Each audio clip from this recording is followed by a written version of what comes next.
Bismillahirrahmanirrahim. Assalamualaikum warahmatullahi wabarakatuh. Innal hamdalillah nahmaduhu wa nasta'inuhu wa nastaghfiruh wa na'udzu billahi min syururi anfusina wa min sayyiati a'malina may yahdihillahu fala mudhillalah wa may yudlil falan tajida lahu waliyyan mursyida. Para pemirsa Salimah yang dirahmati Allah Subhanahu wa taala, kali ini kita akan berbicara tentang orang-orang yang diberikan rukhsah oleh Allah Subhanahu wa taala. Bolehnya mereka berbuka, namun ada konsekuensi untuk membayar puasa yang ditinggalkan. Kelompok pertama yaitu orang-orang yang diberikan rukhsah berbuka puasa, namun mereka punya komitmen dan punya konsekuensi wajib mengqadha puasa yang ditinggalkan. Siapakah mereka? Mereka yang pertama adalah orang-orang yang mengalami haid. Wanita haid, maka sesungguhnya mereka mendapatkan rukhsah, dengan mudah mereka meninggalkan puasa, namun konsekuensinya mereka harus membayarnya pada waktu yang lainnya. Fa'iddatum min ayyamin ukhar. Kemudian yang kedua adalah wanita nifas, mengalami darah yang keluar disebabkan melahirkan.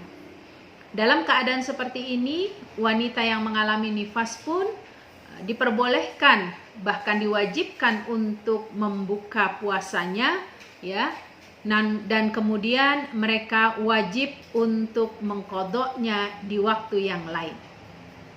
Yang ketiga adalah seorang laki-laki atau perempuan yang mereka mengalami sakit, ya, yang kemudian mereka diminta untuk membayarnya dengan qadha puasa di waktu yang lain. Manakala tentu saja sakit yang diderita ini adalah sakit yang diprediksi sembuh. Kemudian yang keempat adalah mereka yang mengalami safar, menjalani safar. Wajib bagi mereka untuk mengqadha puasa mereka pada saat mereka tidak berpuasa di hari Ramadan itu. Kemudian, para pemirsa Salimah yang dirahmati Allah, kelompok kedua.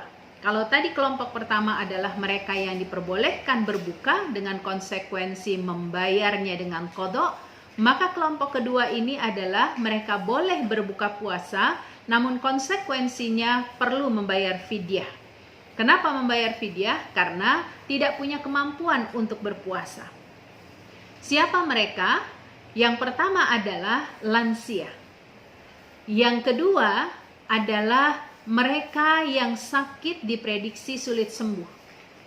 Lansia mungkin kita pahami mereka yang punya usia di atas 60 tahun yang relatif mereka sulit untuk melakukan puasa. Tapi ketika mereka bisa berpuasa, maka itu akan lebih baik baginya. Begitu juga mereka yang sakit, yang sulit diprediksi sembuh lantaran mereka sudah mengkonsumsi obat secara rutin. Maka orang-orang seperti ini boleh cukup membayar fidyah. Kemudian yang kelompok kedua ini pada poin ketiganya adalah pekerja kasar.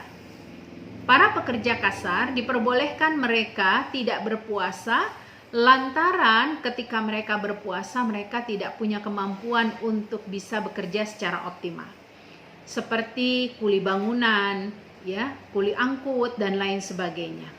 Namun relatif perlu diperhatikan orang-orang seperti ini perlu komitmen dengan pembayaran fidyahnya atau perlu dilatih.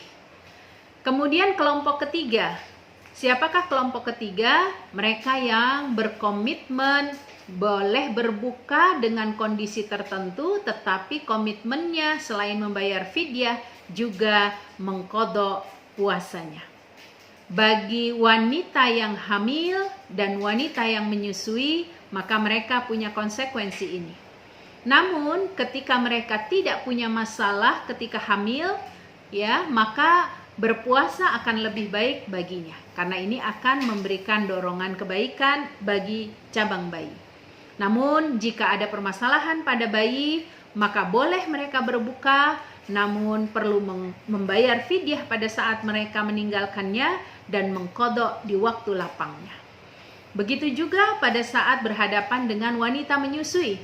Wanita menyusui pun boleh berbuka karena kondisi yang tidak memungkinkan, anak rewel dan lain sebagainya.